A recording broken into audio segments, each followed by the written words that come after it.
All right. Hello and welcome everybody to another episode of XN Interviews. I'm XN. Joining me as always is JX. How you doing tonight, man? Or this afternoon? Yeah, afternoon because we have UK time. So, but yeah, I'm doing Yeah. good. Excited to have one of the Couple weeks in a row.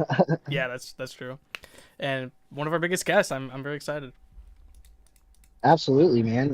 We'll introduce Seaton, Man of Legends. Some of you guys have seen him since the very beginning. He's been doing content for what, 5 years now on MCOC? Six I years, 8 years? I think it's probably bordering 6 years on MCOC, but I've been making videos on YouTube, I think for about 11 or something. So Okay, yeah. very nice. Yeah, so what kind of got you into MCOC and did you stream before that? I used to stream like MMORPGs because in my late teenage years I was addicted to like World of Warcraft. Loved all the stuff like WildStar, Arcade, Rift. Did a lot of old school like Rift videos when that was a big thing. Probably about 10 years or so ago. So yeah, I did a little bit of streaming for that, but it was after the first Deadpool movie. I was just like on that Deadpool euphoria, like coming out of that, I was just like obsessed with the film. And then like I saw an advert for I was trying to like find any sort of game where I could play as Deadpool that wasn't the PlayStation one. And yeah, Marvel Contest of Champions popped up, and I just what was it? I got a little bit hooked on it and played it for I think a couple of months, and then like I put it down because that was a very early stage of the game. I think it just come out.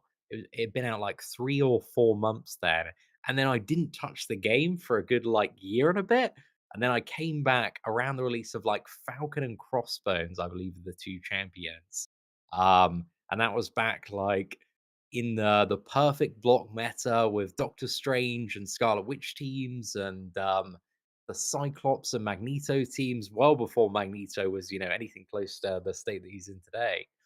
But yeah, that's kind of where I got my start. And obviously, quite a lot has happened since then with Marvel Contest of Champions. It just keeps on going and going, eh? Yeah, it's awesome. And the games like mobile games usually don't last this long. Like it's such a cool accomplishment for MCOC too. No, it truly is. They've managed to just keep on innovating on a lot of their champion design and really kind of take it to a place that I don't think anybody thought was possible for the first couple of years. But I really feel like there were kind of certain champions that really pushed the game forward. I think the two really big ones, at least in the whole history of the game, that stand out for me are probably like Quake and Ghost in terms of like actually pushing forward player skill. Because I remember I was a massive Quake cynic at first. I thought when I saw some like initial gameplay, it was all like always like a fully maxed out 4-star, drawn like a super easy magic. And I was like, oh, that's never going to be viable for longer fights. And then like longer fights are coming out. And I was like, oh, okay, well, maybe it is. Maybe people are just getting better and better. And it's like, oh, it's never going to work if the opponent is stun immune. And then these Quake players, they just evolve into these ungodly things that are just constantly dexing against the wall and just smacking the opponents. Um, so yeah, watching like players evolve around Quake was phenomenal, and I think that really translated into a lot of other characters. And then I think Ghost as well taught a lot of the really sweaty community how to just pay a lot of attention to specific animations and timings and kind of punish, intervals in basic combo attacks, special attacks, when you needed to dash back because you needed to time stuff very right. And then obviously over time, there's been lots of characters that have kind of built on those foundational things. But I do think Quake and Ghost, yeah, certainly were the two that at least that I remember that really kind of brought a lot of the player skill forward and made people want to get better at just kind of like min maxing various stuff.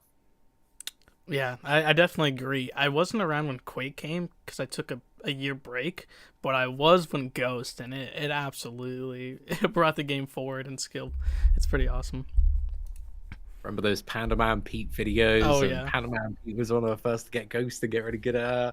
And it was just like, oh, she's just crazy, especially with the tech power boosters as well. I mean, those power boosters were and I mean, they are still really, really broken, but back then I don't think anybody realized how broken the 200% power boosters were until Ghost and Corvus were really just like chaining on those special twos, just absolutely rolling through everything and having a good time.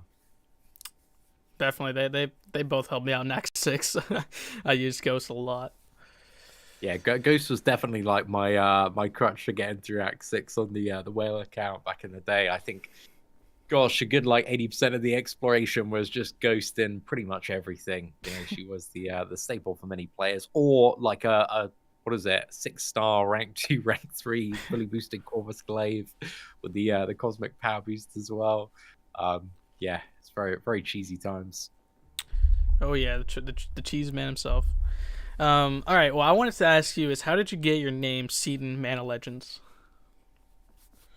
I feel like this is a really dull and uninteresting story. It was just when I was playing the MMORPG Rift, you know, I always struggled to find like when I was younger, I used to just call um, like my character names Lil and then like a name of my cousin or family member. So all my cousins, all my game characters used to be like Lil Ben, Lil Abby, Lil Callum, just something like that. Really stupid. You know, you're like 10 years old. You're like, I don't know what to call, but I don't care about the name. I just want to play the game. So I was in this MMO when I was like 15, 16, just hitting the random name generator. And I was like, oh, Seaton. And you know how you just then get the tag which kind of sticks with you as a gamer. Like, okay, that's your in-game name. It's like in an MMORPG, it's like invite Seaton, you join voice calls as Seaton as well. And you're like, oh, I guess I'm Seaton now. So like it's just, you know, just randomness really. Yeah, I've been around gaming scene for like a decade now, and I've had to change my username because I just can't keep that original username. It's funny. No, people do try and snipe this one quite quickly in a lot of new games I play. So I often have to add in like an additional E or A or I or something like that. But yeah, just I like seeing, you know, and it's also a little bit weird because a lot more people um, know me as Seaton in comparison to what my actual name is, which is Callum, just as a bit of a fun fact of the day. But that's just, you know, something weird that it's really weird for like my girlfriend and my family. Like if we ever go to like a meeting or New York Comic Con, like why are all these people calling you your made up name? So yeah, it's just one of those things. Yeah, that's pretty funny.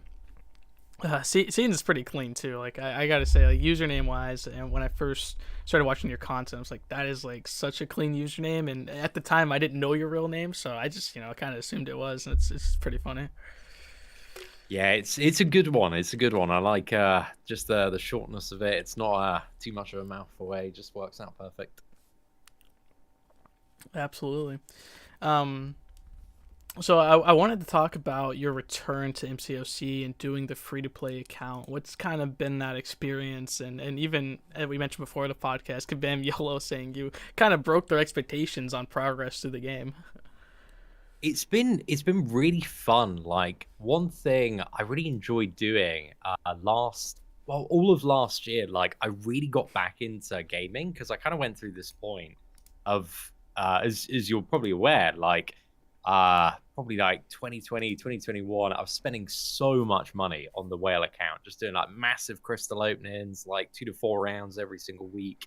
I was also playing like anime games and whaling out. So between the channels, I was probably spending about $4,000 to $7,000 a month, and just kind of making videos, getting the revenue, pumping it back into games, just kind of that cycle of just spending loads, making a good amount, and then just putting it all back into the games. But obviously, that if you spend too much money on games, it really takes away a lot of the kind of core progression and motivation drivers and loops and challenge because you can just buy your way through everything. So I got a little bit lost in the source there, and I needed to take a little bit of a step back. And I'm really glad I did. So I got really into like Elden Ring at the start of like last year, and dude, Elden Ring is so much fun. I did like I did like 3 playthroughs of it just for like different builds. First one was like Sword and Shield, which was moderately challenging. And then I did like Caster's face roll in Elden Ring. You just get back and spam like the OP bolt spell. And I did like a two-handed one, and that was really, really fun. And then I started doing a lot of like hardcore raiding in World of Warcraft. I still have my guild in World of Warcraft, which I still kind of manage and run throughout the week as well. So I really do enjoy that. I am a tremendously good MMORPG raid leader. So I do oddly pride myself in that. It's something I've been very good at for like the last 11 years. It's just kind of like organizing a guild and just like getting everybody together, getting everybody motivated, having a good time. Because raids are all about, you know, you've got 25 people. Everybody's trying to get through this incredibly difficult set of bosses. And yeah, you've just got to quickly problem solve. And it's really, really enjoyable. Anyway, sorry, I'm off the It's all track good. a little bit. So I really got back into kind of like the core of gaming without so much of a focus of like just spending money and pulling the best champions. And I kind of thought like coming back to MCOC, I wanted to really put a focus on like how, because whenever I've done a free to play challenge, I've always been playing the whale account at the same time. So I just wanted to see like how far I could send it in the shortest period of time, still being a little bit rusty at the game as well. Because you know I would say far from. Actually, I've caught up quite a bit in the last month and a bit. But my first week playing, dude, I was pretty cringe. Like I definitely had like a lot to refresh on. But I'm getting better weekly. A lot of battlegrounds practice is certainly helping out a bit. But yeah, it's just the challenge, and I think the really enjoyable thing about what's it trying to progress so quickly on a free to play account is you've got to make a lot of really tough decisions in terms of what content you want to focus on, what you want to ignore, what you want to buy with units. And it's just this whole like additional thing that occupies my headspace of like, okay, what's the next goalpost? How do I get to that? What's the most efficient way to do it? And just kind of like removing all of this noise as well, because there's a lot of noise in MCOC, stuff that can kind of like drag your attention if you're not focused on a particular goal. It's like, oh, you know, do I have to do 100% all of the side events, or do I need to go back and 100% this stuff? It's just kind of looking at, okay, where is the value? What do I actually need in terms of the champions and stuff that I'm kind of bringing to get through this content and get that down? And yeah, it's just been really fun to kind of go through everything and figure it out. And I feel like it's given me like a really fresh perspective on it. And it feels really good as well when you can smash through content. You've made like this really good plan of like, you know, how I'm going to get Thronebreaker and kind of mapping out all of the bosses throughout Act 6, even though I didn't necessarily have perfect options for everything. And just being like, yeah, I think I can do it. And then just sitting down for an entire day, smashing it out. It felt great. It felt really, really good. So I've really enjoyed that, and it's been really nice as well because I got so many messages from people that have been following the series, and they've been like, "Oh, you know, I was like Cavalier 6-1, and I've been Cavalier for like 3 years because anything I've ever seen of Act 6, like it sucks. It's a lot of like the pre-nerf stuff because now it's like it's not only much easier in terms of the health pools and the damage, but also on average, the average champion that you pull now is significantly more likely to be a viable and useful champion for completion in comparison to what it was like 3 or 4 years ago. Because there have been so many new champions added that are really, really good. Plus, as well, you've got loads of champions that are buffed. And then on top of that, you've also got older champions with synergies that make other older champions really, really good as well. So we're kind of at this point in the game, it kind of, for actual champions and roster building, I know this is like a little bit corny, but it kind of feels like borderline throughout the whole time we've played Marvel Contest of Champions, or I've played it, kind of like the golden age, where it's much more difficult to pull a champion that has no use in comparison to a champion that is really, really useful, because all sorts of characters, like, they generally have something with some other champion that makes them really, really good. And if you can pull either that character or combo, then you can just get through content, and that feels great because I've played for such a long time. You know, this is like pre 12.0, even post that, and kind of the Blade, Starkey, Ghost Rider meta. And we have had metas and points in the game where probably about like 10-20% of the champions you got out of crystals were viable. And I would say it's probably in the range of like 60 to 80% now that are really good and really viable options. And there's still rubbish options and ones that are like, you know, don't really want to use that. But we're overall in a position where, you know, Shard gain is massive as well. Like, sorry, I'm just like infinitely talking here. So No, if you're you good. want to stop me at any point, go for it. But yeah, like battlegrounds is crazy. Incursions are really good for a new player, but then once you get a roster, they suck, or they're just like a little bit underwhelming in comparison to battlegrounds. So that's something I found as well. But yeah, it's like you get so many shards. The average champion is likely to be something that is usable for something if you want to rank them up and invest in resources. Resources are so much easier to get because you can pick the specific stuff you want. It's no longer like you got to wait like 6 months to get 11 mutant T4CC to max out champion. It's like boom, you just go to the glory store, you buy all the selectors. Or the side event has selectors in, or battlegrounds has selectors in. If you want a particular resource, there's no longer that like gate of you have to get lucky. It's like you can just go to a store somewhere, grind out the relevant side piece of content, battlegrounds, alliance, quest, incursions, and you can just buy that specific resource. And that also is a really big thing as well. That's just sped up progression to a crazy level. Yeah, you've basically been like, especially with your like people saying they message you and you're helping them out. Like you're really showing, everything that like, people should be doing to get those resources that they've been lacking, or tough content like Act 6 is, a couple years ago was super tough, and now you're just like you've kind of ran through it with some nice characters that you wouldn't necessarily think you could have used, and it's really cool. I wanted to ask is, you talked about characters and having to build your team to fight this content. What are some characters that is really you kind of give the spotlight to during your free to play streams? Oh goodness, I'm just trying to think. Like, I really think, especially in Act 7 recently, Gamora has been crazy. Like Gamora, Hitmonkey, and Black Widow Clairvoyant. I mean, Black Widow Clairvoyant is just absolute MVP. She's so versatile. But Gamora, for so many paths in Act 7, like there's just so much stuff that she can cheese, but even if she's not cheesing, she's got such amazing damage right out the gate, and it just ramps up and gets really silly very quickly. So yeah, I've been really loving Gamora at the moment. But I feel like, again, just due to the nature of this challenge and the speed that I've been going for, I haven't been focusing as much on like mid-tier champions or underrated ones at the moment, just because I wanted to get through the bulk of the game that I've already done. So we got Cosmic Ghost Rider fairly early on, and he zerged down a load of stuff. So yeah, Cosmic Ghost Rider is just friggin' incredible. But I also kind of do feel like there's probably somewhere in the region of about 20 to 40 characters that are kind of like at or near the Cosmic Ghost Rider level, just in terms of like pure damage output. There's a lot of like really, really hard-hitting champions.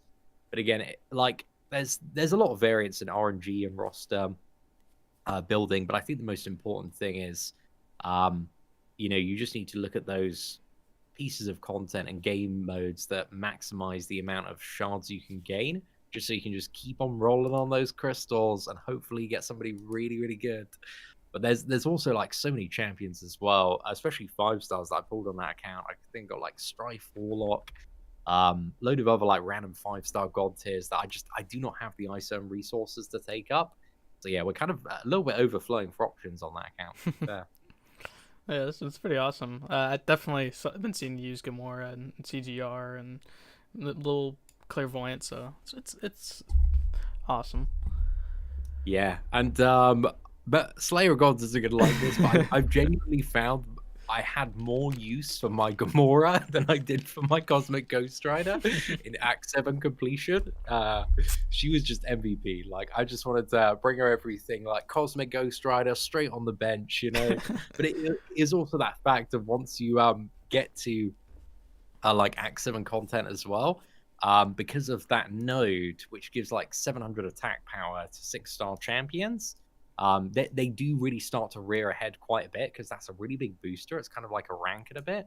So yeah, that just makes everybody hit hard. But yeah, she's only a rank 2, to be fair. So yeah, get her at rank 3, and I think we'll be having a good time. But also, we did pull Titania, so I'm a little bit tempted to go for the sweeter combo of like Titania and the champion, because I've been watching some of those videos, and yeah, it looks pretty crazy. Yeah, get the wrestlers together. Yeah, Slayer's in chat, by the way, if you haven't seen in the Discord, just freaking out. No, it's all right. I'm just reacting to Mr. Kings. I'm with Seatin, our rank 3 Gamora before Cosmic Ghost Rider. Oh, Gave that man a W. yeah. That's funny. Okay, so then kind of like Gamora, who got buffed a few times, but what are some of your favorite buffs across since the start of the game? Oh, favorite buff since the start of the game. I mean, the Colossus one, very, very impactful. The Venom one, um, for its time, even now, I think the Venom one is probably one of the best ones of all time because Venom still holds up as a really solid champion for a lot of like early to mid game progression. I don't know how he holds up like really end game, but I just remember for like so many free to play accounts as well. The last two, Venom was just like a staple of getting through a lot of stuff, and I imagine that's still probably fairly similar there. So yeah, really liked the Venom buff at the time. Obviously, I mean, the Magneto buff was just crazy. It was ridiculous. I've really also come to appreciate the Nebula buff a little bit more after I got the 5-star. When I initially saw the 5-star on the free to play, I wasn't mega hyped because I kind of thought she was her old version. Old version was still good and viable, but new version, she feels great. Like, she's really, really good. So yeah, I feel like Nebula is still oddly like a bit of a sleeper, even though like everybody knows she's kind of good, but like we just forget for a little bit, and then it kind of like comes back around, and you're like, yeah, Nebula she can do some work. She's really, really nice. Oh yeah, absolutely. I think when BG did his free to, like, he was doing the free to play and he was using Nebula, and like, oh, everyone's like, oh my Yeah. gosh, Nebula's amazing. No, I remember that. That was incredible. He did what was it, Cavalier in a week, and just kind of like threw all his resources at that and kind of got it really down to the wire. And that was one of the most incredible challenges that I think anybody's ever done. Oh I yeah. think with my Act 6 approach, I was thinking about going for that and trying to beat that in a week, but I decided to kind of put off and hold up a bit more resources and just get up other champions. So, because I remember he made that push, but in the process, he demolished like all of his units. Like he was down to pretty much nothing. And I think he was farming arena as well. So it's like, okay, I got to take a step back, just chill out of this. We're not, this isn't a sprint, it's a marathon. So yeah, just farm some arena. And those 30% bundles, my goodness, are crazy from the event quest. They have also been a really, really big thing that has also really prevented me from getting like a proper mastery setup on the free-to-play account. My mastery setup on the free-to-play account is absolutely rubbish. It is terrible. It's so bad. I don't even have like glass cannon, no willpower, no Oh despair, man. like no mystic dispersion, like the most basic mastery setup you could ever imagine. And I think I can push that to Paragon. So I'm really excited to get Paragon hopefully in the next month and a bit. And then post my free-to-play Paragon Mastery setup. So Yeah. I'm looking forward to that. That's cool. A lot of people like masteries, especially when you first go into the game, are so expensive, spending those units on the cores and whatnot. So that's pretty nice.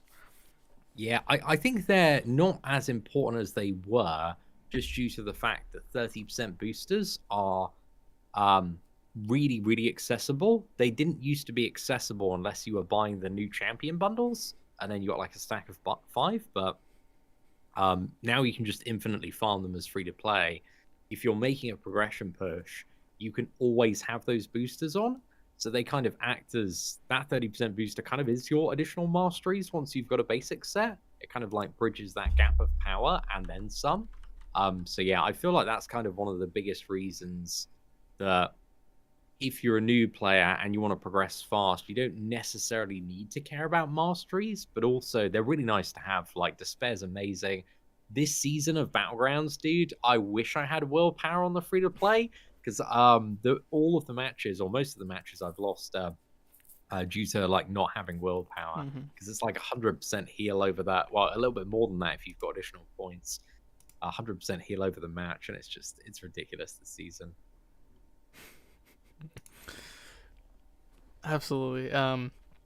Okay, I wanted to switch topics and actually talk about New York Comic Con. You've been to a few, so what's kind of What's the kind of experience in going on the main stage? You know, being next to MSD in the Ultimate Final. Oh, dude. Well, if you're standing next to MSD, you know, like you're about to get absolutely fucking embarrassed. Like this man's gonna walk all over you. So yeah, that's. I think actually we'll probably start with like the first New York Comic Con because like I've been to quite a few. The first one was crazy, man. We had like all of the MCOC content creators show up. It was like Analyzer at the time. That's the one where there's that just like massive group of people, and then like Analyzer. I don't know if you've seen this clip. He like gives me the shirt off his back. I And then remember I that. sniff it. And then I go, it smells like a perfect intercept. And then that just got memed into oblivion. So that was really fun. But the first New York Comic Con was great. I was rubbish at playing in the tournament at that one, and then that really inspired me to actually get a lot better the next year to try and qualify. But I remember my friend Jana did really well that year. He got on stage. I think Legacy did, Yeet did, Metal Sonic Dude did. But back then he was Metal Sonic Kid. Like this guy, like he showed up with his dad, and he was like, he was so friendly, so positive, just tons of energy, and just wanted to like, beat the fuck out of all, sorry, beat the crayons out of all of these grown men. And he showed up, and I think he got into the final or the semi-final on stage versus my friend Jana, and he picked X23 and didn't realize that the mastery setup didn't have deep wounds. So he actually would have won the final match, or the match that he was playing, I remember, if he had had that mastery. But yeah, unfortunately, I think he lost to like Star-Lord back then, because Stark and Blade weren't out until like the following year or the year after. But yeah, I've always loved those tournaments. Next year I got a little bit better. I got into like a daily final, and then I got embarrassed. I got absolutely ruined. It's like a maestro, and I go into the match and I like instantly like take a 5 combo or something, and that's horrifying. It's horrifying where you're sat there, you're playing on the device. You've spent a year thinking, yes, I finally got good. I'm in the daily final here. You've got like 50, 100 people watching, and then you instantly just take a 5 combo to the face. So yeah, that sucked. That did not feel good at all. I think I died really quickly on that fight as well, and that was just like regular maestro. So yeah, just one idiot there. And then I think what was it, the next year I got into the final and I did a lot better. It was like a Thanos. I got him down with Stark Spidey, and then Vex, that son of a person, comes along, and he, with his goddamn Archangel, the man's throwing out heavy attacks. He's stacking those neuros. Literally, he's just paid Kabam Mike to give him the perfect Archangel RNG. And that son of a gun, he beats my time by like 10 seconds or something. And after my match, I was like, I've got this. Nobody else is killing that boss. I'm the best player in the world. And yeah, then I got a taste of humility there. But then the next year, I finally beat Legacy. Was it Legacy? Or I don't think Legacy. Did Legacy get in the daily final? I think he did. I think it was me, Legacy, and I think it was Dirk McMurk. And then I won that one versus Thanos playing Hyperion. I didn't kill that Thanos, but I think I got into like 20% or something. So that was really good. But I've always loved Comic-Con. It's so nice because people just come up and you can just talk about so much with anybody that's played MCOC and been around in the community for years. Like, literally, anybody that's played this game for, like, the last few years, you could go to a bar with and you could just be, like, talking to them for, like, 2 a.m. and you just have all of this, like, weird stuff to talk about and just banter about. And it's just always really good vibes. Like, there's so much... just community banter and all sorts of stuff that gets thrown around. And I always really enjoyed the meetups we did in Dave and Buster's after, where we'd all have a bit too much to drink and go on the MCOC arcade machine, and Beezy would beat everybody up. He's really good at the MCOC arcade machine, not so much at the actual game. No, I'm just kidding. Beezy's a legend. He's good. He's good when he's focused.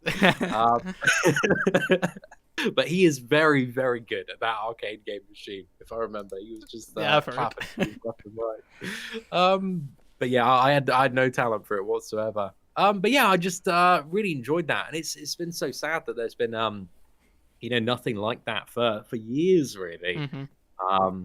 Since like what was it, 2019. 2019? Yeah. Yeah, 2023 now. So fingers crossed they hopefully have something like that at some point again. That'd be good. Oh yeah, absolutely. So you would definitely go, right?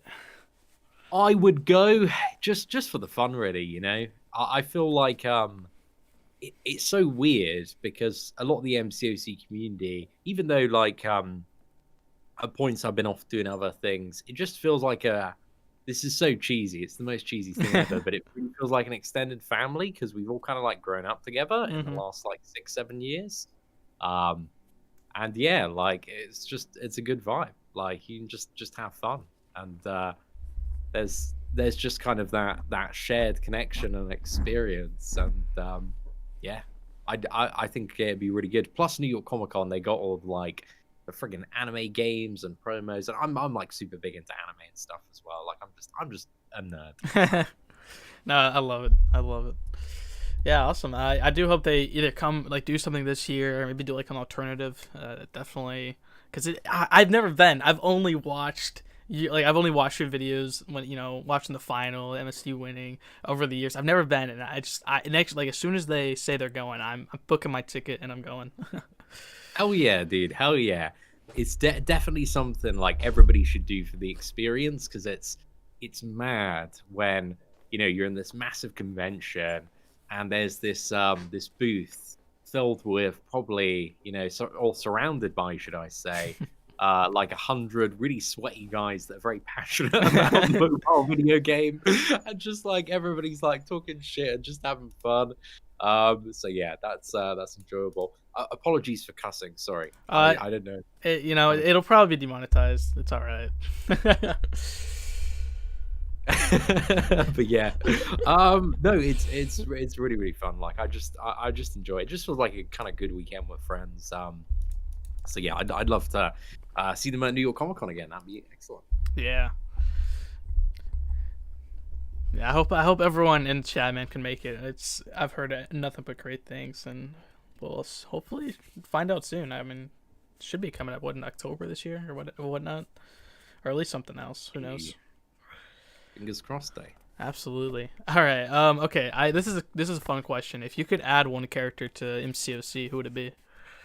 Oh gosh, Stormbreaker Thor, or Ooh. actually one Infinity Glaive Thanos. Yeah, my default is like Stormbreaker Thor or Glaive Thanos, but it'd be Glaive Thanos. It had to be one.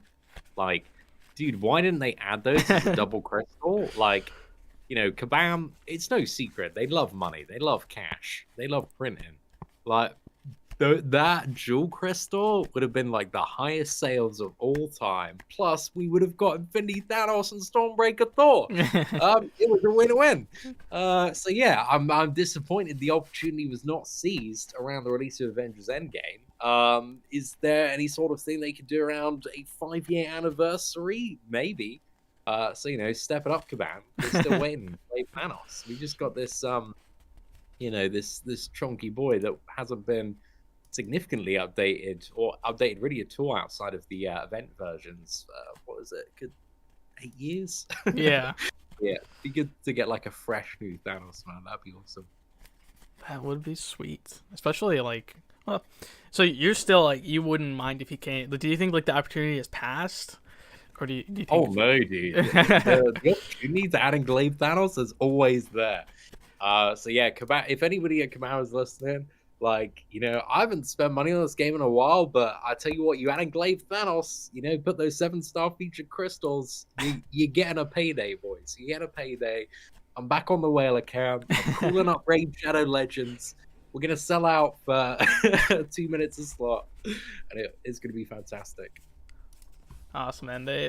I remember because I can remember tweets that you sent at Kabam Gabe, like saying, "Where is Stormbreaker Thor?" And at that time, he said, "I don't know if he'll do with Thor, depending where the MCU goes, but one's coming, and Valkyrie came, so it's interesting that we still don't have a new Thor." Yeah, I don't know if there were more Marvel Realm of Champions characters planned that got the axe along with Realm of Champions, because I was kind of listening to I think it's like a little bit in your interview with Kabam YOLO, and we can talk about Realm of Champions as well if you like, but Yeah, let's do I it. love the art. The art, the world design, like all of the promotional stuff outside of the game itself, because the promotional stuff outside of the game never even looked close to anything that was actually in the game. Um, but my goodness, some of those cinematics, some of like the concept pieces they were pushing out, like Gabe is so creative, and the design team working on that, just the concept stuff were brilliant. It never kind of made that. There was never a bridge to kind of creating the look and feel of a lot of the promotional stuff actually in the game itself, because the game itself looked absolute pants in my opinion. I played the game and I loved the art. The storytelling was really good. And yeah, like the gameplay had its faults, like absolutely the gear system and everything. But man, the art, and it sucks because like Gabe's not even a part of MCOC anymore, so he doesn't really get to tell that story anymore. So, but Yeah, I think I hope there's some really good people at Kabam to carry the torch, because I've been so impressed with their just ability to execute on new champion design. There have been so many characters that are just like whoa, like the one last year that really blew my mind.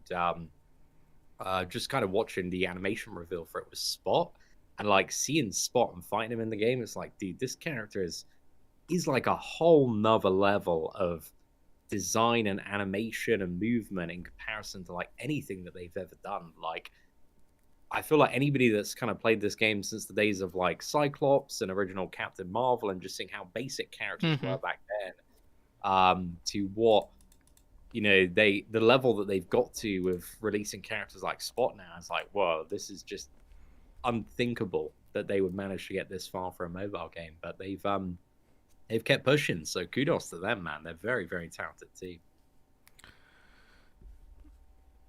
Absolutely, and you brought up Spot, and I'm curious on your answer. Is when Spot came, obviously we actually had the return of the motion comic, because that was the only motion comic last year. Do you Oh, prefer the okay. motion comics, or do you prefer these animated CG trailers of the characters? I much prefer the animated CG trailers. I did enjoy some of the motion comics, but I do feel like they really had a lot of life to it, the CG trailers, and I think the style that they've gone for just really works. And it makes it all kind of feel like a very like cinematic reveal. Hmm. So yeah, I really do enjoy kind of the direction that they've gone in, and I'm a bit curious actually, and I'm not too sure. You've spoken to a lot of people at Kabam, but like how do they actually build out these characters? Like, have they got like an even higher quality game engine that they make the characters in, but then they just scale them down for the actual mobile game, or do they recreate them all in a different game engine to film stuff like that? So from like the back to the scenes for Hercules, like they build the character for the game, and then they take that model and they send it off to a CG team, and then they do the animated trailers. From what I've picked up on, Ah, nice. yeah. It's crazy how they've kind of um they've got like such a massive foundation, probably the largest foundation of any Marvel game, to of characters that they've built and designed, that they can then scale up in terms of quality and theoretically apply to any game which they wish to release in the future. Hmm. And I'm not too sure if you saw on Kabam's website. I think I tweeted about this at the Yeah, I start of have. the year. I know they've been very aggressively hiring for a platform-based game, but apparently I think it's original IP, so not Marvel. But it's just like, oh my god, like the wealth of assets and characters and all of the work that they've done over the last 8 years. Like, I'm just so interested in what else they could do and what it could be applied to. Especially if they can just scale up the quality exponentially and really get it to like that, AAA 4K level, and explore some different types of games potentially. Yeah, maybe get some console games in there finally. Would be interesting. All right. I wanted to talk about the CCP, and kind of like where you're at in the CCP. Like, what would you want to be like? What would you like if you could change something about CCP? Is there something you would to make it better? I think the CCP currently is at a phenomenal point. I think it's really, really good. I think the kind of gap that is bridged between the community and the development team at Kabam is just like is perfect. Is like you see so much more Kabam interaction than you could even dream of. Let's say like 5, 6 years ago. It really is mad how much Kabam as a studio have kind of opened up and how forthcoming a lot of the developers are on external social media, coming on podcasts, talk about stuff in a lot of detail. So yeah, I think in comparison to where it started, it's in a really, really good spot at the moment. Do you have any thoughts or areas that you'd like to see improved in the CCP yourself, Jay? Uh, Maybe just like I think adding people in and kind of getting information on. I think just like the application of getting in, because like some people wait too long, or like what's it say every 6 months, like send in. That's my only thing is with actually getting into the CCP, but actually CCP is like you said, it's phenomenal. I mean, especially like with the two buffs in beta, like there's constant talk between developers and players playing like Spider-Man and Hulk, so it's really cool. Yeah, I think it's really evolved into a good place for a lot of like healthy discussion, a really good kind of bridge between some of the sweatiest content creators and players and Kabam themselves. And I think overall, yeah, it's just really good and really healthy for the game. And I think what Kabam have done with their content creator program over time is kind of like it's a bit of a shining example of like the relationship that other studios should take on, because still most game development studios, not all of them, but most are very reserved with their relationships with content creators and people that do stuff in their community. And I think finding that happy medium of kind of getting your most enthusiastic, loyal, committed players, because there are people that just like obsess over this game 24/7, and just figuring out a really good way to cultivate all of the feedback that you care about from people that are genuinely interested in the game and want to, help it improve, and they want things to get better. I think that's just overall just like a massive, massive positive. So yeah, I think the CCP, Mike, everybody else involved in that. I know Adora was one of the first champions of it, and I know on the CCP, we have had a few road bumps. I don't want to brag too much here, JX, but I was one of the first people in the content creator program, and also one of the first people to be removed from the content creator program, and one of the first people to then get back into the content creator program after being removed from the content creator program. So, don't want to boast about my achievements in life too much, but yeah, we've been around a few blocks. Yeah, no one can beat you there. That's still funny. My brother who plays the game. He was talking about that the other day, and I just thought it was so funny. But it's cool to see you come back, of course, from that. It's a very the story, like, it just gets funnier and funnier over time, because like that was a point in time where, so if you don't know the story, guys, I got removed from the content creator program in February of 2017, 2016, I think 2017. Because I went on a Valentine's Day date. I just broken up with my girlfriend, because any of you that have like a partner or you've been in a relationship and you also play MCOC, maybe recently you don't understand this as much, but if you played 5 or 6 years ago, you really do, that like you had to move in Alliance Quest, right? If you didn't move in Alliance Quest, like you had 9 people up your ass online chat being like, dude, we need to take this node down. And it was like, I think it was like map 6 where you've got like those really intricate nodes back before they nerfed it, where it's like, okay, you do a move, your partner does a move, and maybe you've got like an interwoven section with like 4 people. It was a goddamn nightmare when it came out. So you could be by your phone. And obviously, like, I'm going on a first date, so I don't want to be whipping out my phone every 20 minutes to be like, oh yeah, by the way, I play this mobile video game and we're in a pretty good alliance, so I need to make my moves. I just wanted to be able to enjoy the date, so I got a friend to log in and move in Alliance Quest for me, but also then placed a champion Killmonger on Alliance War defense. that was in the what is it, in the CCP, and the rule was you're not meant to use those champions for Alliance War defense back when those characters are going on live server. So yeah, I woke up in the morning, I just um like quickly check, and I saw that Killmonger was placed in defense, and I was like, oh no, this is the worst day of my life. So that the immediate thing I did, I was like, okay, do I hide this? Do I be like, okay, I'm not even going to mention it, like this isn't a thing, or do I immediately write an email to Adora, say, look, I'm really really sorry, this is what happened, this is the full situation, come entirely clean about it. Somebody else was just doing my moves on Alliance Quest last night, because I wanted to go out and just have a good time, have a good day on Valentine's Day, and yeah, so that then got me banned. But it's Alliance Quest used to be crazy more stressful than it is today. It's really really chill. Plus, as well, at least in my opinion, doing the free to play account, and I don't know how the top tier players do. They're probably still sweating out Alliance if you really care about min max and all the rewards and that.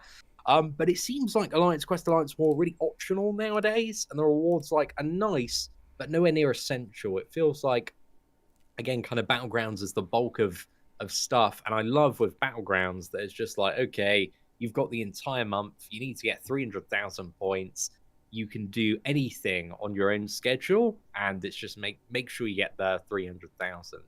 So yeah, I love the structure of that. That makes like playing infinitely more enjoyable when it's not like you're on a night out with friends, or you just want to like take a night off, but you're getting constantly tagged in line to move in Alliance Quest, Alliance War, and you're just stressing about the fights, and they're really difficult. And yeah, I've like my worst times playing this game have all been attributed to playing too sweaty in AQ or AW, and just like allowing that schedule to consume my life, and just feeling like I'm bound to my phone, and just getting overly stressed about, okay, I need to make sure I don't die in these fights, or else it impacts my alliance for the whole season, and everybody's going to hate me for the next month and a bit.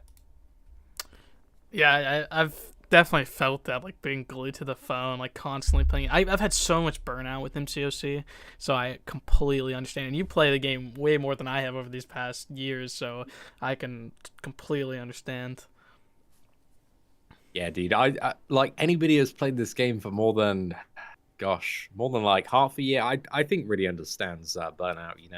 You can have points where the thing is with games as well is that in a way, especially MCOC is like very kind of like lots of little like slot machines and levers to pull, and the more stuff you do, the more you get to kind of like spin that roulette wheel of like getting a good champion, getting a good upgrade, and you just want to do it more and more, and you just keep on like compounding the rewards. You're grinding Alliance Quest, Alliance War, Arena, because you just want to keep on spinning. You want that specific set of champions. But I think the real enjoyment just comes from like not getting trapped in that rat race, and just taking the game at your own pace, kind of focusing on the challenges that you want to focus on, and realizing that the game's economy does move forward, and you can spend all of your time, if you want to, grinding for these resources, but then 2 years later, that all of those and more are just going to be on some like really easy side event on like a mid-tier difficulty. So, just enjoy the game at the pace that you feel like you're actually enjoying the game at. And some people, they do get a thrill, and I get a thrill sometimes from playing a really hardcore level. But it's finding that right balance to, play the game and also just to enjoy life as well. Absolutely. And speaking of Alliance War and Alliance Quest, did you see the like kind of like the news drop that they had with the Kabam stream on Twitch? I believe I caught the notes from your Twitter. I saw that they are moving Alliance Quest, correct me if I'm wrong here, to a 7-day flexible schedule where you only need to do 3 days, and then you can pick which 3 days you want to do, or 3 AQs out of the 7-day cycle. Simula. Hold on, let me mute. That's funny. No worries. So it's 4 AQ styles, not 3. Mr. King actually did it for us. He made the graphic that I retweeted. That's funny. Oh, good, Cinema.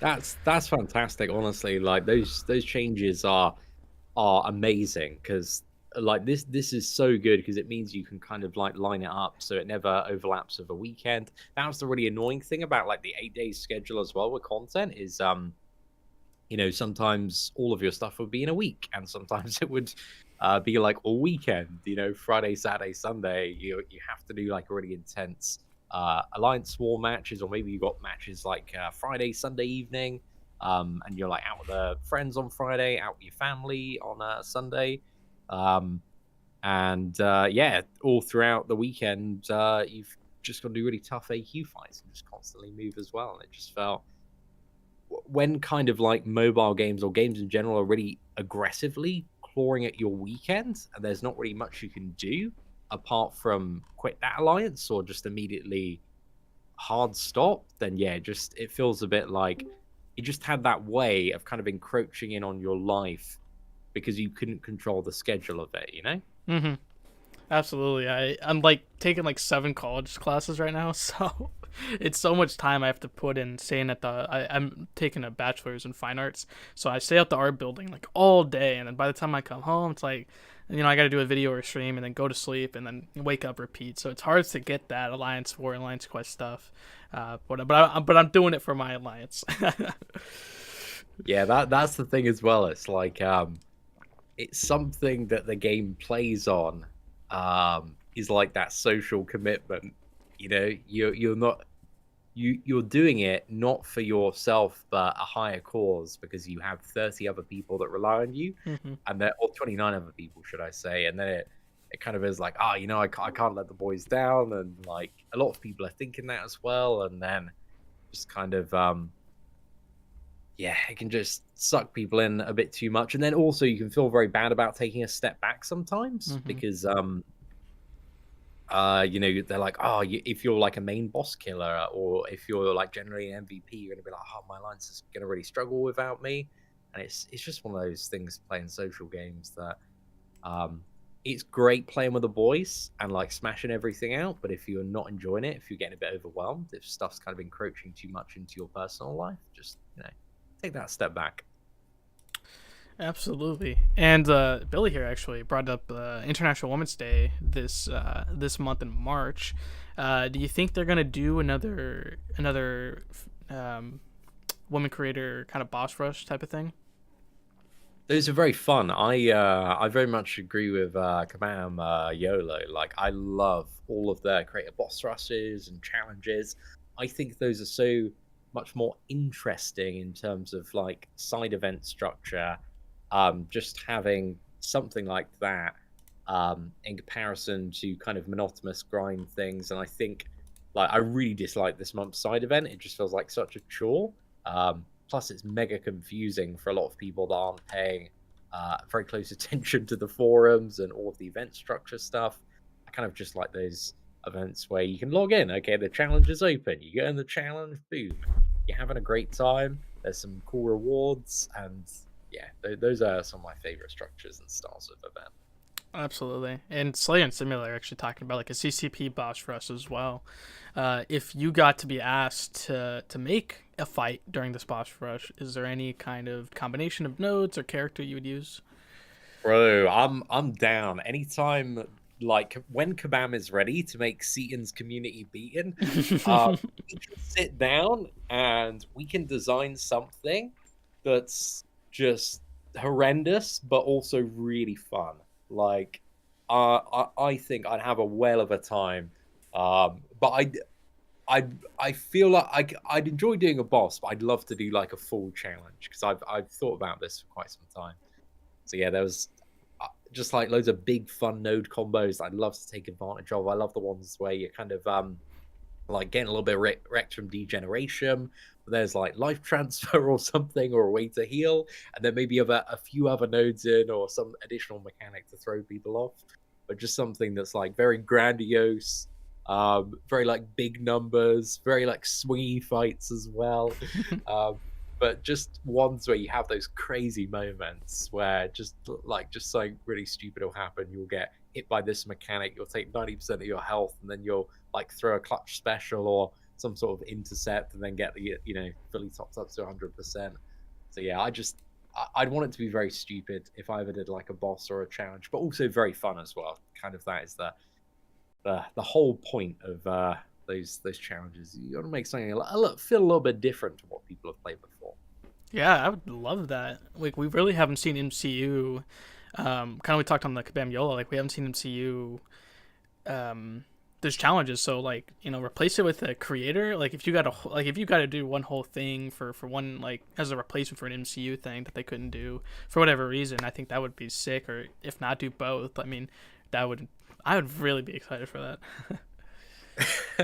I love seeing all of the challenges and bosses that come up. I do remember though, previous ones where people were very upset about Dave for picking Iceman, for example. Yeah. I remember that.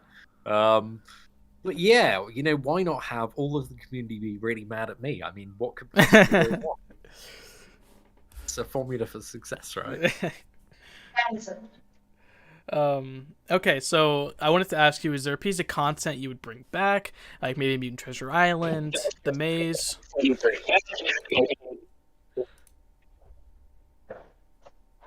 Oh, excellent, you okay? Alright. Oh, could you hear me? Sorry. Yeah, it's all good. Okay. Go ahead. I feel like I was listening to the thoughts on the maze on the other podcast, and I feel like the maze would just be so easy right now. The structure of it, I mean, it wasn't even like that much of a maze. You just had like a what was it, 4 paths that all converged in the middle, and then like another 4 paths. Like it really wasn't like that interesting in terms of the map style and layout, if I remember correctly. And back in, yeah, I just remember the rewards like sucking for that. What I'd kind of like, and I think would be the most interesting thing for me, is I'd like a gauntlet of all of the really interesting bosses that they've designed, but with like an additional twist. So something like, the Grandmaster Gwenpool and the 2 Kangs in Act 7, but then all of the fights have something that makes them a little bit different, or just adds a unique spin to that, or maybe there's certain limitations on the characters that you can bring in, and you've got to get through like the whole gauntlet of them. I really like the fundamental design of a lot of those fights, and I'd like to see how they could do more like big boss focused stuff. I think bosses are really, really interesting, and they're like my favorite thing to fight. And I kind of feel like, even with a lot of the Act 7 bosses, that it feels like there's I would say for like the general bosses outside of big thematic ones, it's like they don't really feel like bosses anymore. So yeah, I'd kind of like them to explore like what boss fights feel like in this game outside of just the bigger ones. And could you just make a really big interesting boss of like a new champion that comes out, and some sort of challenges associated with that? Like we get like a massive futuristic Ant-Man fight, and there's all sorts of unique stuff in the place of that. Because one of the things I feel like is by far the most outdated in the game, there's quite a few things, but I really hate the monthly event quest. I thought 5 years ago they felt really outdated. The whole style and format is exactly the same as it was 5 years ago. It's like, oh yeah, do this quest, you got 3 paths and a boss, and it's just been the same thing. And I think people are so bored of the general format of monthly event quests.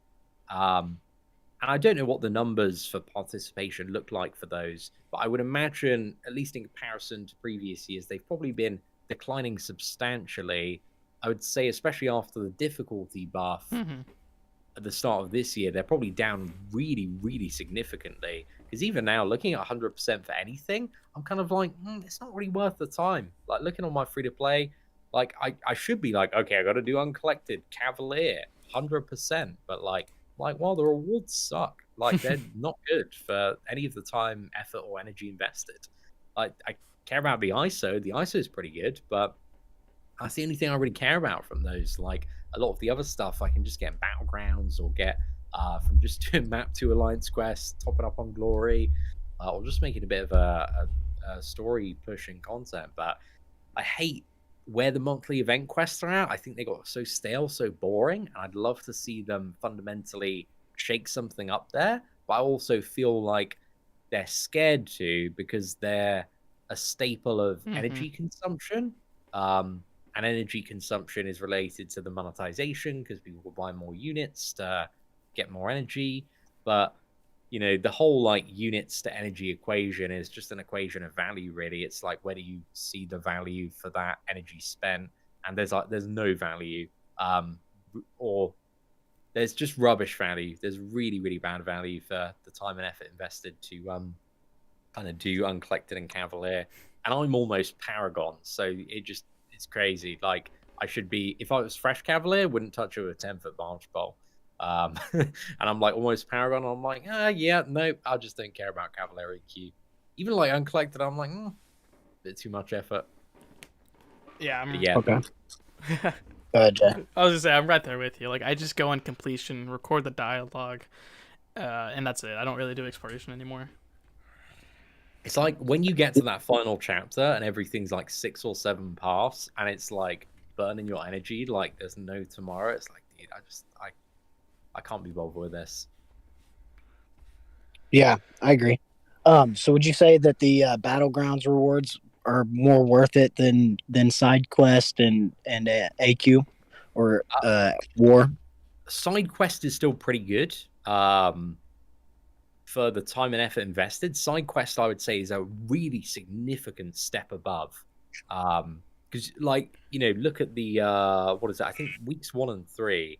It's like you do difficulties 4 and 5. You got completion. You got 6 fights there. Well, 6 fights if you're doing like 2 and then the final boss, because I just skipped the 251 in the corner.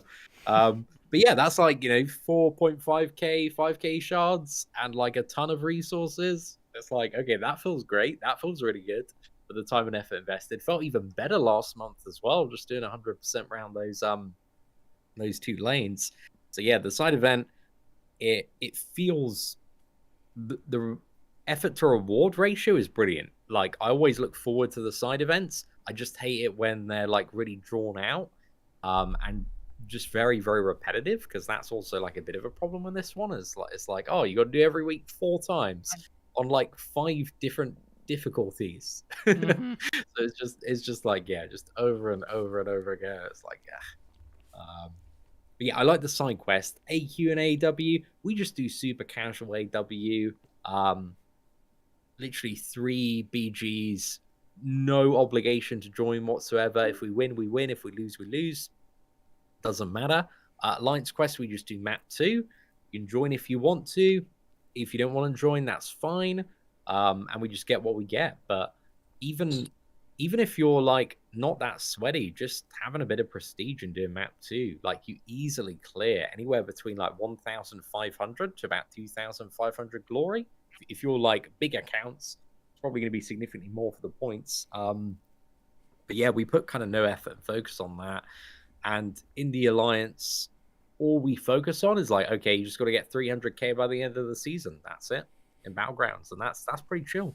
That's probably like a 1 to 3 hours of grinding max every single week, and you can spread that out however you want, however you please. It's kind of just people like doing their daily quest every, or 48-hour objectives every couple of days. The chillest grind there's ever been. And then you get all of the milestones, all of the free and tokens there.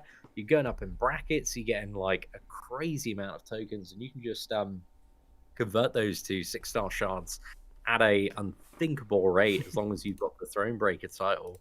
And then you're just 6 stars are flooded in the roster, and it feels great, and nothing else is close to that level of gain, apart from maybe side quests are good for the time and effort involved. But yeah, those are just some of my thoughts. Very nice. What was I going to ask? I was going to ask. Shoot, I forgot. Go ahead, Jay. Okay, so the patch notes just came out like literally 7 minutes ago, and for the side quest, they're doing incursion rooms. Is that like, what's your thoughts on the incursions being a side quest? So as a new player, right, incursions were amazing. They're so good at the lower levels. Probably, I think like there are 9, right, and 1 to 6 all feel pretty good. But it's kind of when you get 7, 8, and 9, there's just like so much randomness with the quality and quantity of nodes. You can either get really easy nodes or really, really hard ones. Plus, as well, the variance on champions at the top is so much more significant. Like, all of the worst defenders are in there.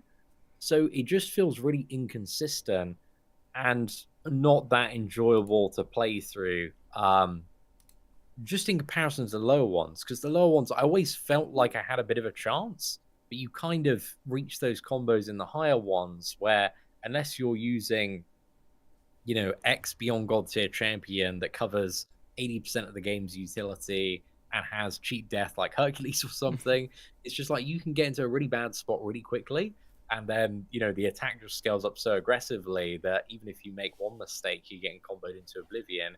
Unless, again, you have somebody with immortality.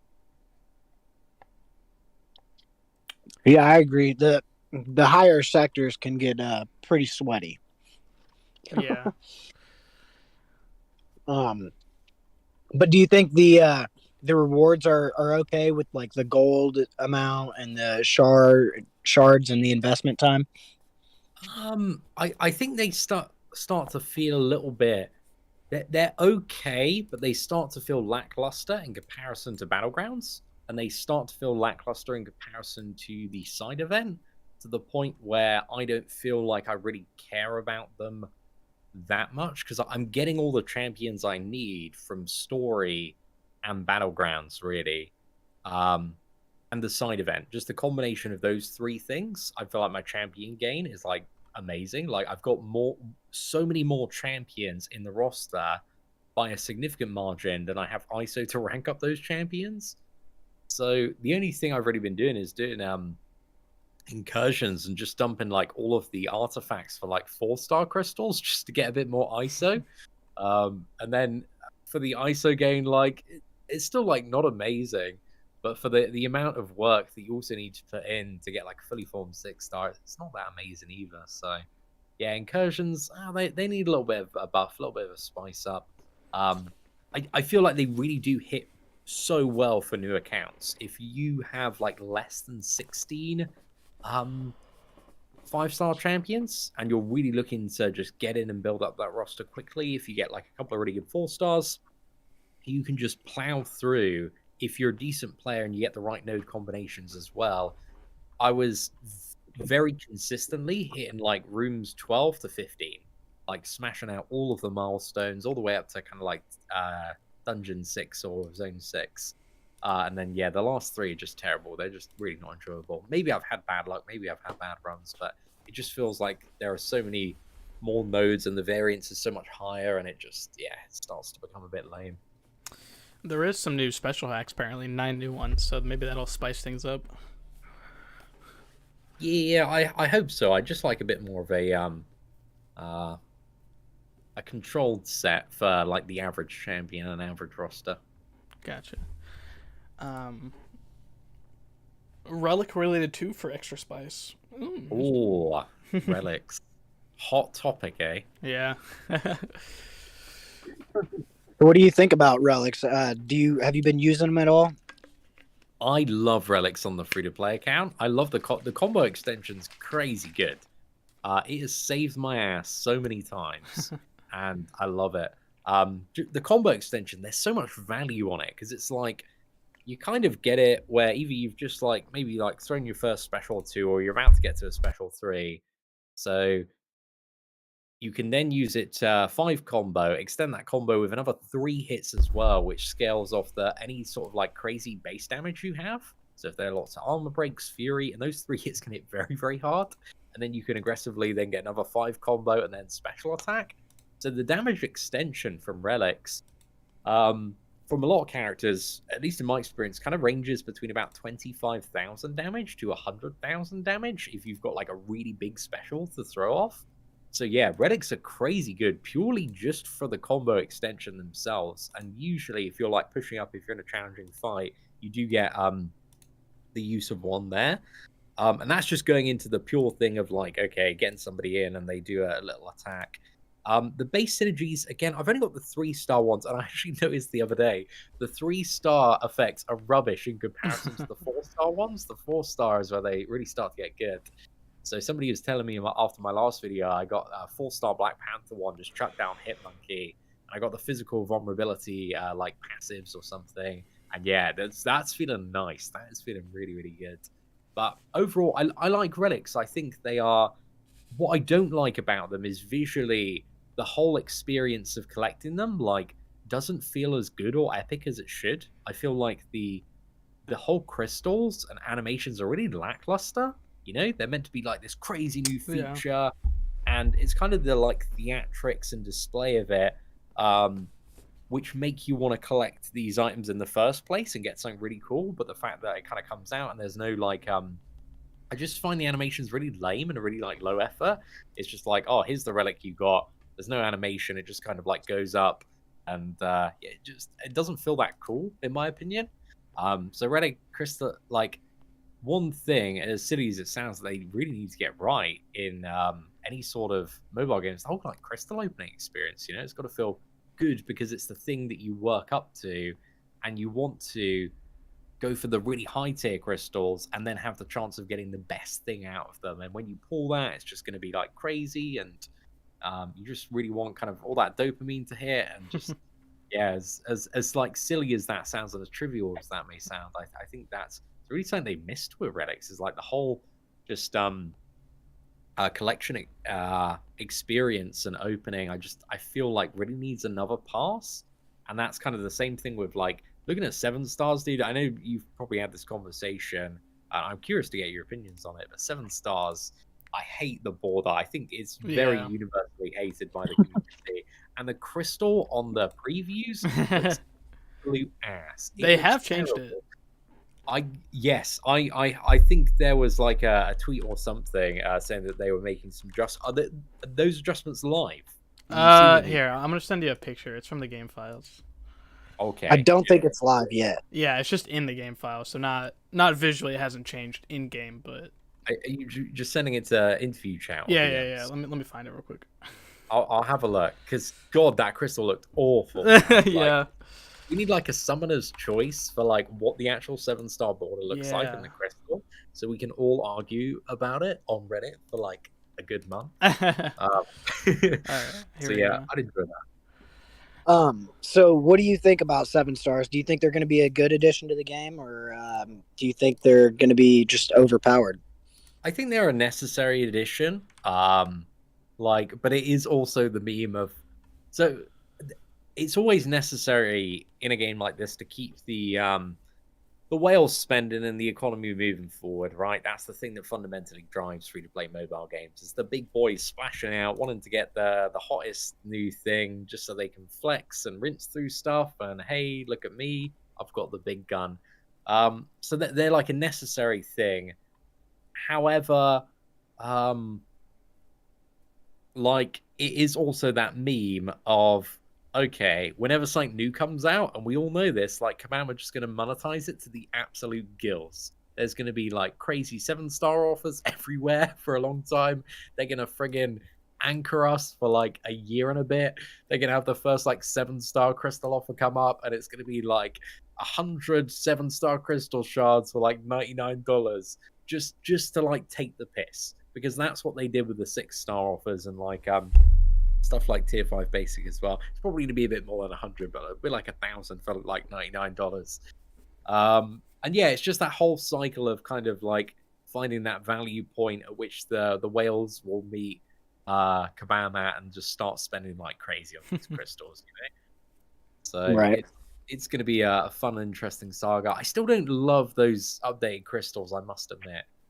They look like okay. I'm still like not sold on the whole like purple. I feel like they should be kind of like black and red, kind of like obsidian. Like really kind of like cool and badass, because I think Marvel Contest of Champions as a game is coming up, I think this year, to 9 years old, if I am correct. Yeah, Mm-hmm. it's coming up on 9 years. Yep. Yeah, and we've had 6-star champions what for 5 or 6 years. So these are the crystals and champions that specifically need to be the absolute pinnacle, the incentive, the forward driver for probably at minimum 5 to 6 years ahead of us now. They need to be something that looks so insanely cool. Because that really is like a huge part of the champions. They need to look the part. They need to be something that, oh my god, I need to get this upgraded one, or you're super excited to pull it. Because if the whole like theatrics and appearance around there isn't hype enough, then it just is a stat stick, you know? It's like, oh, well, here's the champion, you got the 6-star champion, but it's got a worse border, but it has 10% more stats. You know, you really need something. It's like such it's so simple, it sounds so trivial, but I think really getting the design on it is like very, very important. And I still don't love any of the 7-star champion design. I thought they nailed the 6-star champion design. I'm still very pleased to this day with the 6-star champion crystals and border. But yeah, those still look pretty underwhelming to me. It's funny. Okay. It's funny you mentioned Go black ahead. and red because I edited the 7-star borders to be black and red, so I shared them in chat, and they look so much better than the color scheme they chose. So I'm really like I agree with you. Like it's almost like a turn off. Like I don't even know if I want to get a 7-star now because the way the border and the crystal looks. So yeah. Yeah, I'm curious at where they're going to land. I do think the best path that they have forward, or the most entertaining path, maybe, is doing like a variety of crystals and a variety of borders, and having like a summoner's choice or Yeah. some sort of open community discussion.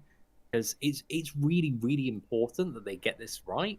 And I don't think they're on track to get this right at the moment. So I'd love to see them really make an effort to kind of get the community involved and meet halfway with the designs to a point where people are really enthusiastic about stuff. And I feel like, yeah, just it's like easy to get people on board when they've got the right design, and maybe all of the designs, you know, they propose suck, but maybe like every round of feedback can be sort of layered in a way that helps them get closer to what is the ultimate way a crystal can look in this game, and what's an ultimate way a champion can look, and how do we kind of work toward that visual aesthetic that is really going to motivate people to play our game for the next 5 years.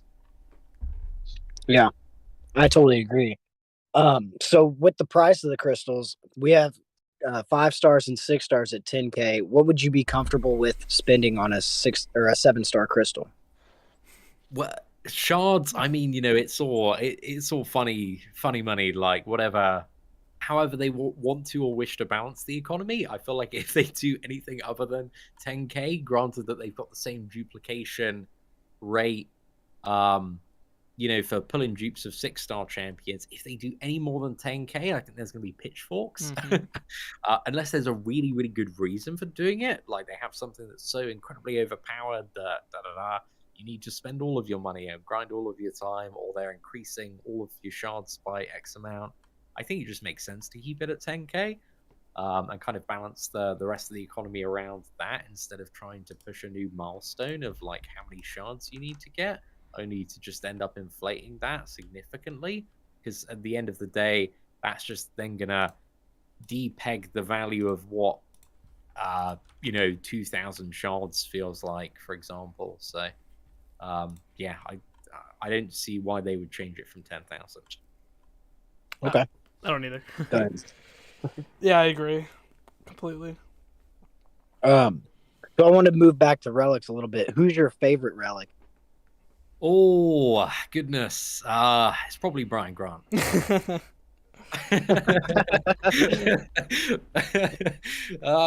Who's my favorite relic at the moment?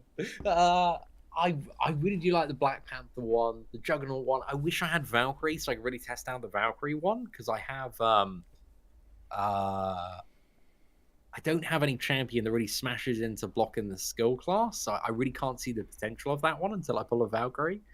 So yeah, I wish I could all that. Yeah, but yeah, probably Black Panther at the moment. But I'm still very fresh on the 4-star relics and testing them out. However, the Juggernaut one with Rintra seems really, really good. So I'm also enjoying that. Very nice. So you've been around for a long time. Is there like a side quest or like an EQ that you remember the most and would like to bring back? Hmm. What are some of my favorites? I'm just trying to think. I feel like a lot of them. I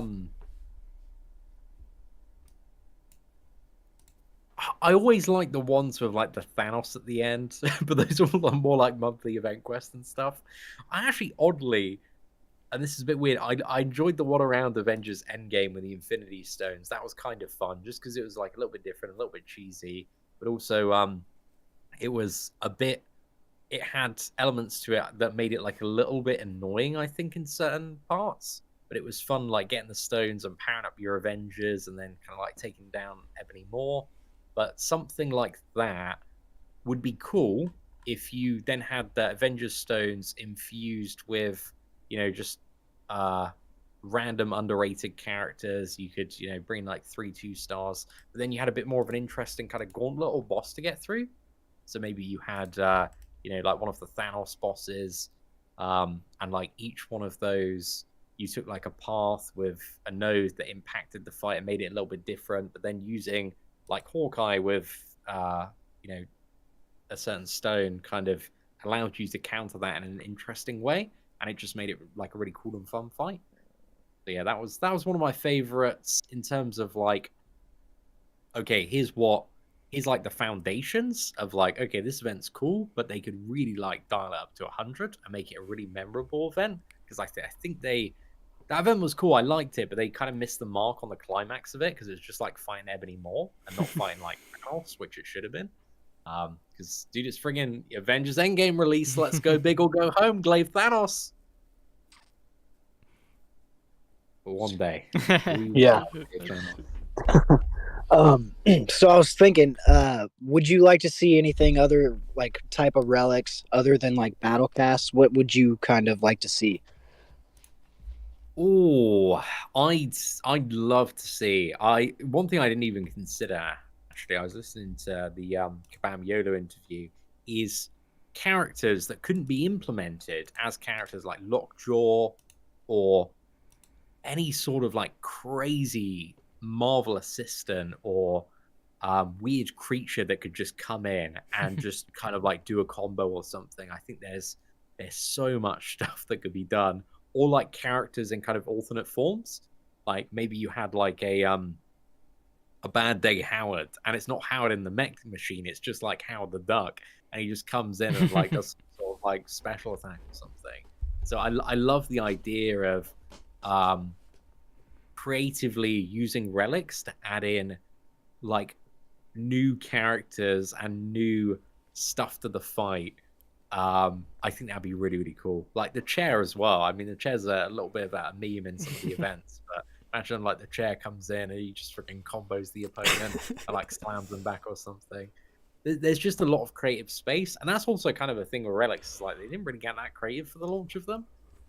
There's just a lot of stuff that could be done a lot better with relics. And it is also the thing of, I understand a lot of people in the community don't like them, but it is also one of those things of like the community know, and this is one of the reasons they don't like new stuff, is that Kabam are going to try and milk them on every single occasion that they can for a good like 2 to 4 years on anything that's new.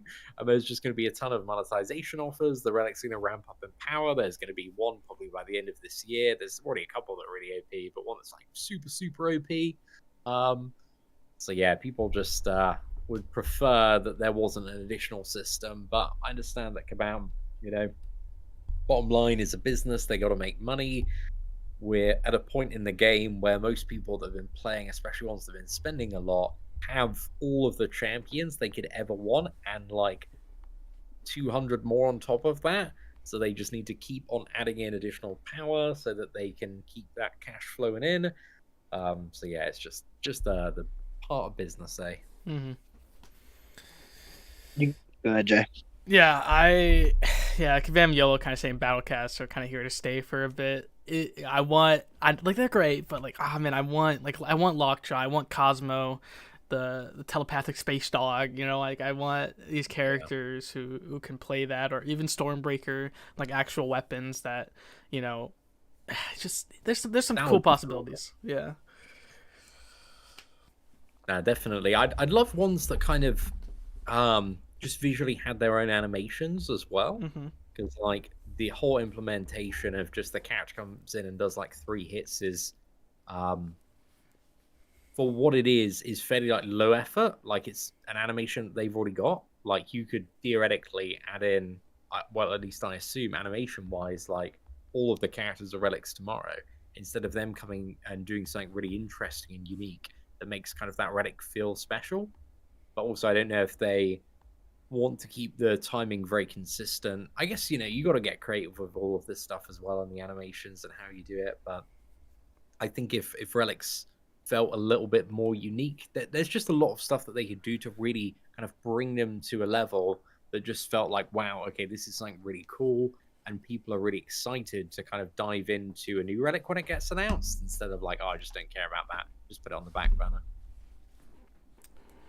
I mean, that you bring up a good point because they have the mashup characters in Act 7, right? Yep. So, I mean, it would be pretty easy to add some new animations to a different character, I feel like.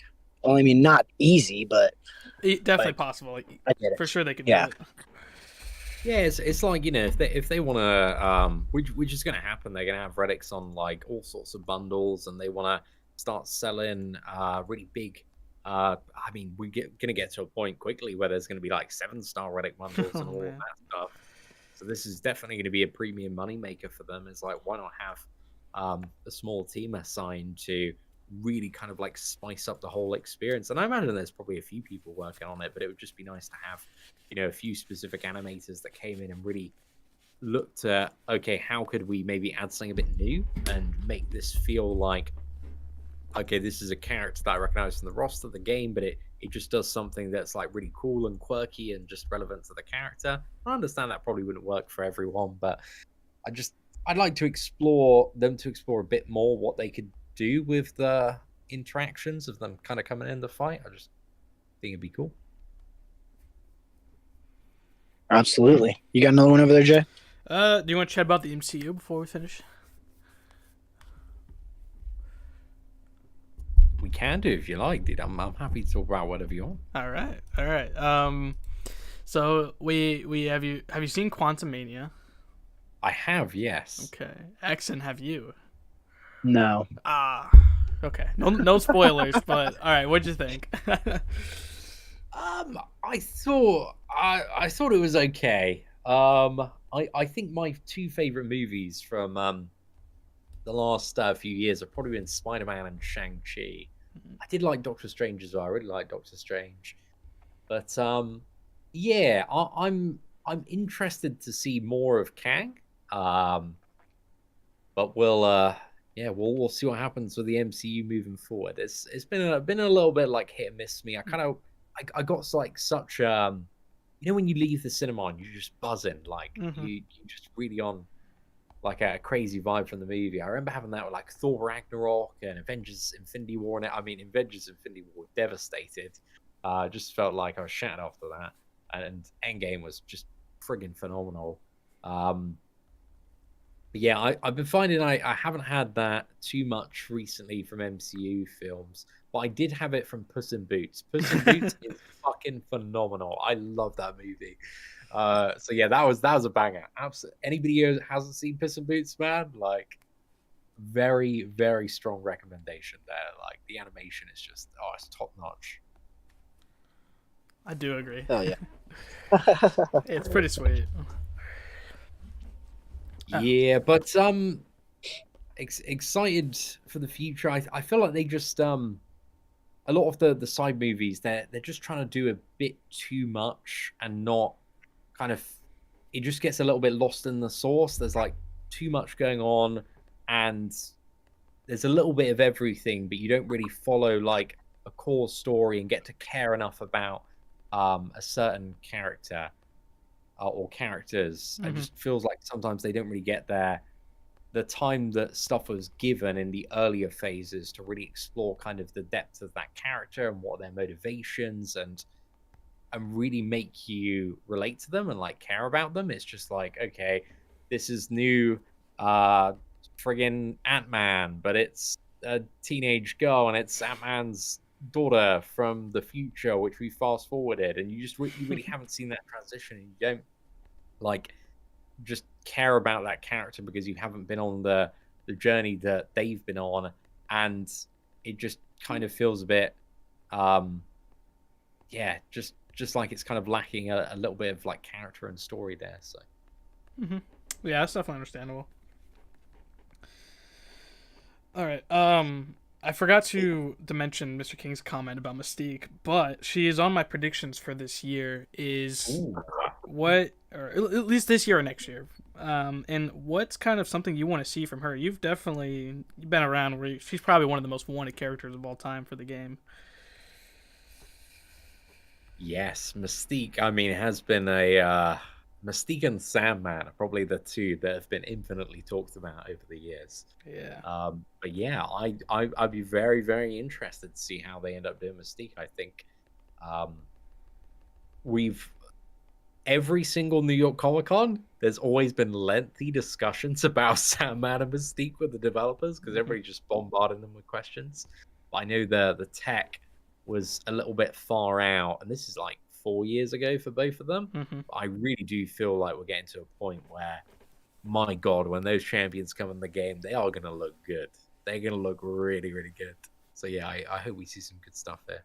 Hey, Sandman's also on my predictions for this year, so I think it's finally time. Dude.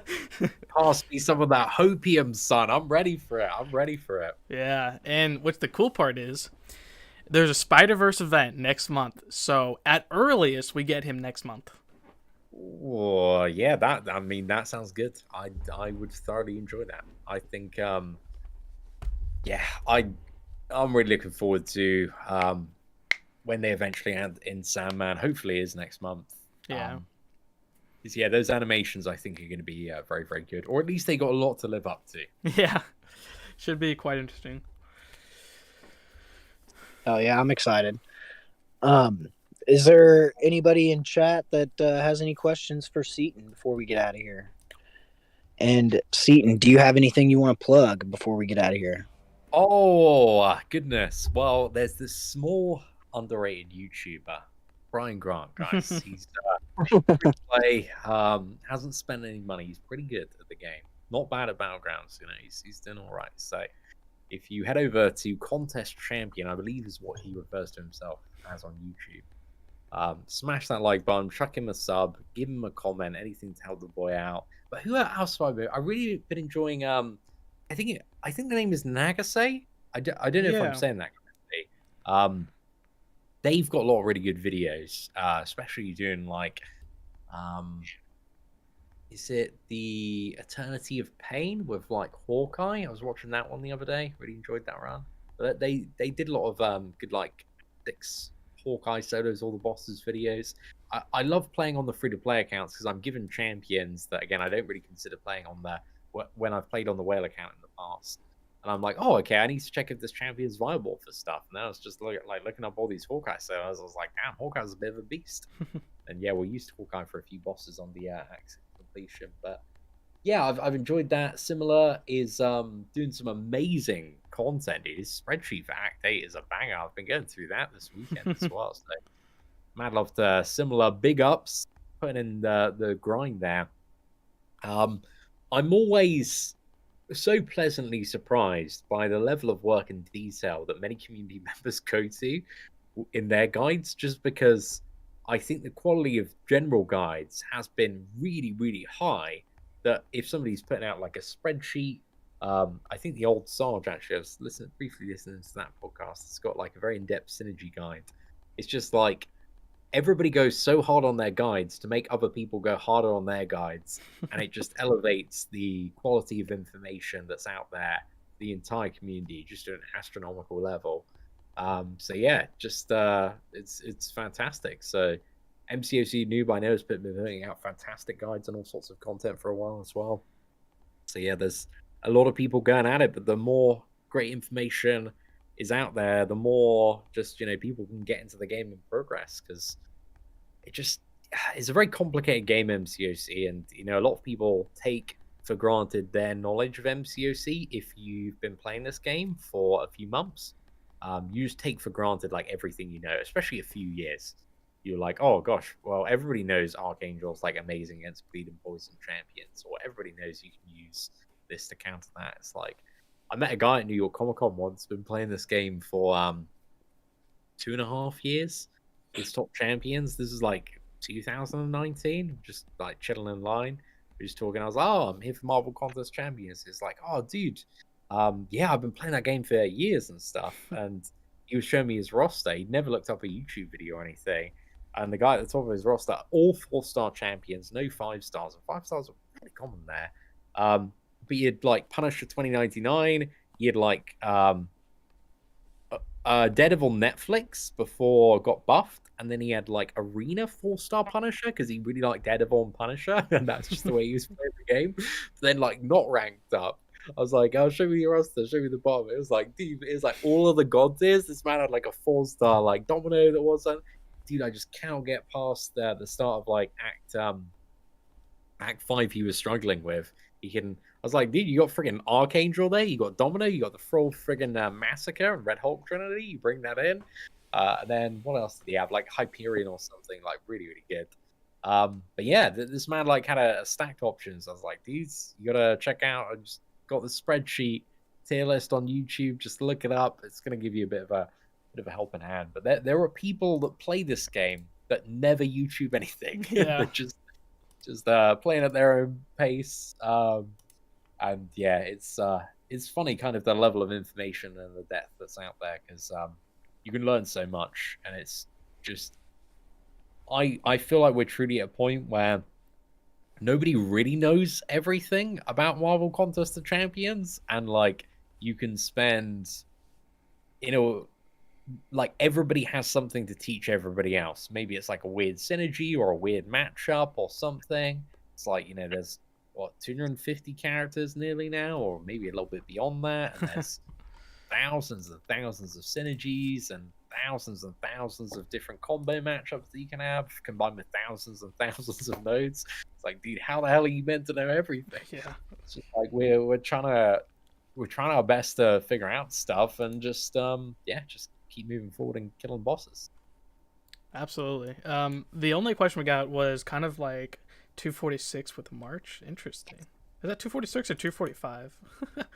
It's always hard keeping track. It's a lot, my friend. It's a lot. All right. So. Go on.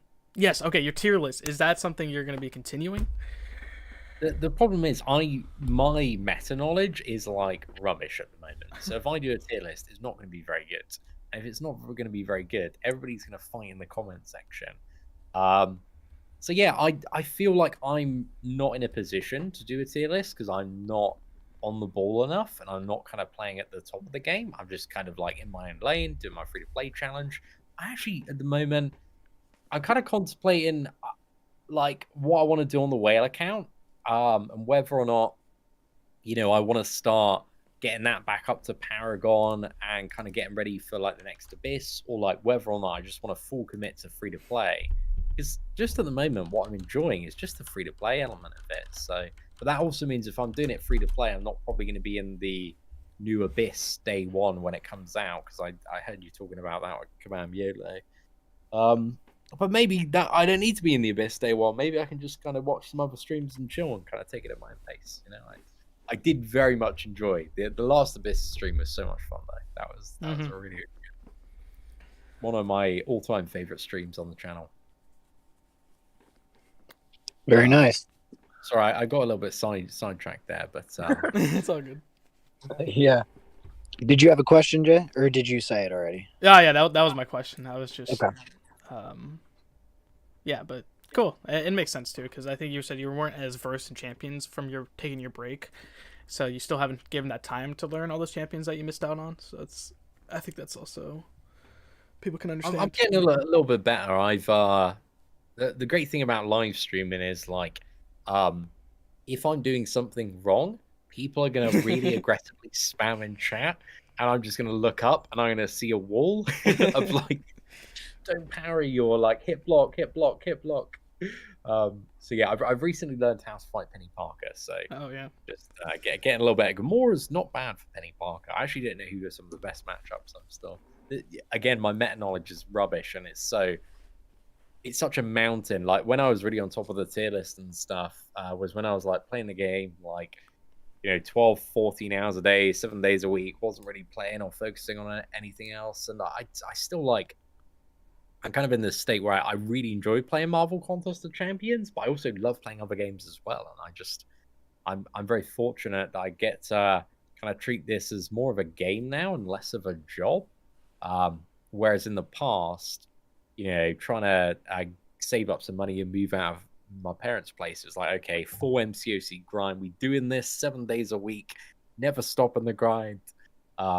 And then just hit a nice point like a couple of years ago where like I can actually just like have a healthy balance of like, okay, I can just fucking play video games all day, because that's as a human, oddly, that's all I want to do is I just want to play video games. Like I care about just having awesome games to play all of the time, and I'm really satisfied at the moment playing a lot of World of Warcraft, bit of Hogwarts Legacy, good chunk of Marvel Contest of Champions here and there, and I don't really feel like anything's consuming my life, and I can kind of just dedicate more time if I'm having like a Hogwarts Legacy day, just in bed chilling with the missus, and put the other two on the back burner.